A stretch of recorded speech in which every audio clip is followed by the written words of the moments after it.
No. Nope. By Marissa. Nope. Bye.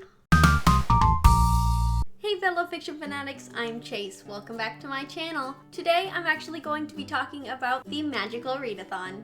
This amazing readathon was created by G over at Book Roast, and I will leave a link to her video down in the description. I cannot believe how much effort G has put into this because it is absolutely amazing, and I cannot believe that she has created an entirely new world just so we could do this readathon.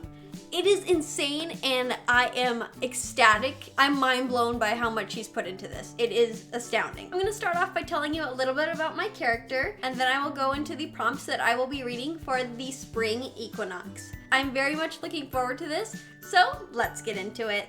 My character's name is Willow Varen, and I am from the Providence, Etheria. I come from the Wilding, and I am an Earthling. To get to Orilium, I took the Novice Path. Through my choices on the Novice Path, I have decided to join the guild, the Order of the Crescent. My conduit is actually a quarterstaff, and I have an adorable animal familiar who is actually a little hedgehog companion, which I have named Barnabas. And I have decided that my calling is to be a Rift Architect. So the spring equinox prompts that I need to fulfill are astronomy, which means a book that is at the top of my TBR. So I'm going to be reading My Contrary Mary by Cynthia Hand, Brody Ashton, and Jody Meadows. The next prompt is inscription, which is to read an intimidating book.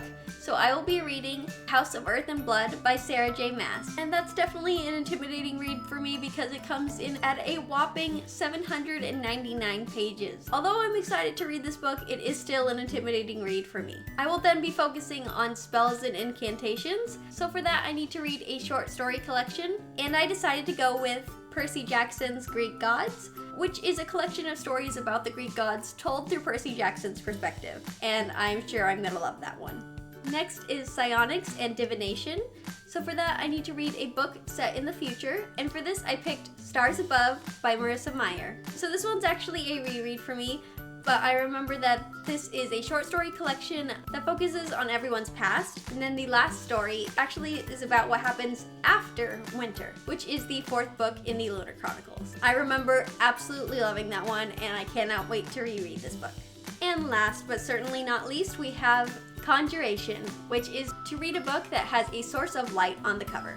And for that, I'm picking Eliza and Her Monsters by Francesca Zappia. So although this doesn't have a source of light on the front cover, but if you look on the back, you can see that there is a sunset, and the sun is definitely a source of light. So that's the one I decided to go with. So those are all the books I plan to read for the spring equinox of the Magical Readathon. I'd love to know if you're participating in the Magical Readathon. Also, if you've read any of these, I'd love to know what you thought of them, so let me know down in the comments. As always, thanks for watching. Don't forget to like, comment, and subscribe. I'll see you next time. Bye!